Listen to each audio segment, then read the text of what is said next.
hardcover, secure print, user box, and scan. If we want to fax, we just hit this keypad button right here. It'll pull up the fax keypad. You'll type in the number and click start. Copying. Copying is very simple. The screen is great, but for some people that can look a little overwhelming. So what I usually do is I usually get a piece of paper and I go that first column. We have auto color, black, density. You never want to use full color because full color will actually charge you for every page as a color page, where auto color will decide which pages are color and which pages are black. Next is your paper trays. This is very important, especially if you use a thicker level of paper or different sizes level of paper. As you can see, the bypass tray is 12 by 18 and it has a little note beside it. Everything else is just 8.5 by 11, either portrait or landscape. So let's check this out. If I click here and I click settings, that's saying that somebody set up the bypass tray auto detecting at 12 by 18 or thick and for thick 1. So if I want to print this from my computer without it beeping, I will need to make sure my computer is set for 12 by 18 paper, and I will need to say paper type thick 1, or the machine will beep at me. Next we have zoom. We have some basic criteria for you. If you want to zoom a specific amount, maybe 175%, we do need to click zoom. Wherever there's a black box, you can type on it.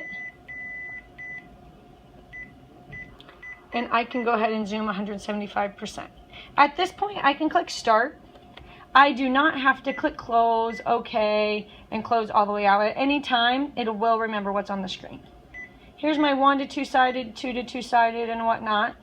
We don't have a keyboard, so if you want to make 15 copies, you go ahead and type it right here.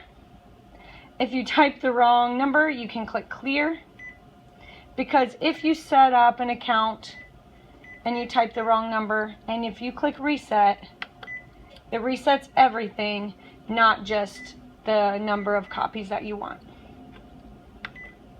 Right here on the right side, we can put 2 additional shortcuts. This one right here is for stapling. This machine does have a finisher, so if I want to make a quick staple, I can just put my document in, I can click that shortcut, and I can hit start, and it will staple my document. But we can put 2 more. Some of the common features are ID cards, a check copy, mixed sizes, things that they do on a regular basis we can put on there. For anything fancy, we go ahead and go into application. And as you can see, you can scroll through. I do not go over all of this with the customer. I pick out 2 or 3 things and talk about it.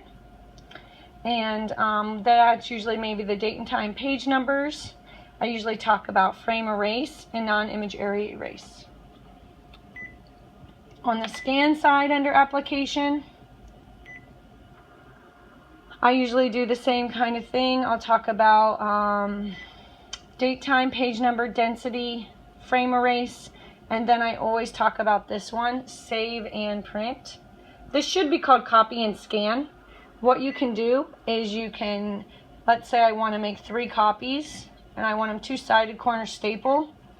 So I want to copy it and I want to scan it at the same time. It'll work all at once. So that large 100-page file, you don't have to send through the document feeder twice.